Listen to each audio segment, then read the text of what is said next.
తెలంగాణ రాష్ట్ర వ్యాప్తంగా రైతు భరోసా డబ్బులను రైతులందరూ తీసుకొని ఆనందంగా ఉన్న ఈ సమయంలో కూడా మరి ఏమాత్రం బుద్ధి లేకుండా డ్రామారావు హరీష్ రావు ఇద్దరు రైతులకు అన్యాయం జరుగుతుంది, రైతు భరోసా ఇస్తలేరని మరి ప్రచారం చేయడం చాలా సిగ్గుచేటు. మరి వీళ్ళు ఈ విధంగా ప్రచారం ఎందుకు చేస్తున్నారు అనేది ఆలోచన చేస్తే వారికి రైతు బంధు వస్తారు, రైతు భరోసా డబ్బులు ముఖ్యమంత్రి రేవంత్ రెడ్డి గారు ఇస్తలేరు కాబట్టి వాళ్ళకి కడుపుమంట. 1000 ఎకరాలు అక్రమంగా సంపాదించి బావ బామ్మారు ఇద్దరు 1000 ఎకరాలు సంపాదించారు.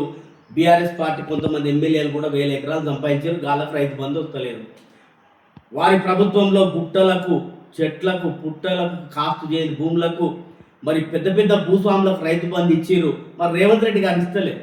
ఇయ్యారు. ఎందుకు ఇస్తారు? నిజమైన రైతులకు ఇస్తారు, సన్న చిన్నకారు రైతులకు ఇస్తారు.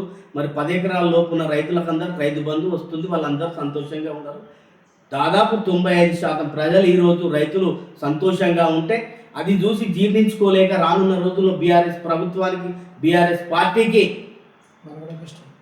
మనుగడ కష్టమవుతుంది, పుట్టగడుతులు ఉన్నాయని చెప్పేసి ఈరోజు మరి తిప్పి తిప్పి తిప్పి తిప్పి వాళ్ళకి వస్తలేదనే రైతు బంధు, రైతు భరోసా మరి రైతులకు వస్తలేదు, తెలంగాణ రైతులకు వస్తలేదని చెప్పేసి ఒక కొత్త స్లోగన్ నెత్తి మీద పెట్టుకొని తిరుగుతున్నావు రామారావు హరీష్ రావులు. మరి మిమ్మల్ని నమ్మరు, మీరు దొంగలని తెలుసు. మరి తెలంగాణ రాష్ట్ర ధనాన్ని మొత్తం దోచుకొని, ఖజానాను దోచుకొని ఈరోజు తెలంగాణ రాష్ట్రాన్ని అప్పుల పాలు చేసి 1000 ఎకరాలు సంపాదించుకున్న భూములకు ఇయ్యము, రేవంత్ రెడ్డి ఇయ్యరు. అదే కదా, మాకు వస్తలేదని చెప్పకుండా, మాకు వస్తలేదు రైతు బంధు, రైతు భరోసా అని చెప్పకుండా తెలంగాణ రైతులకు వస్తలేదని చెప్పేసి తప్పుడు ప్రచారం చేస్తూ దానికి ఇయ్యారు.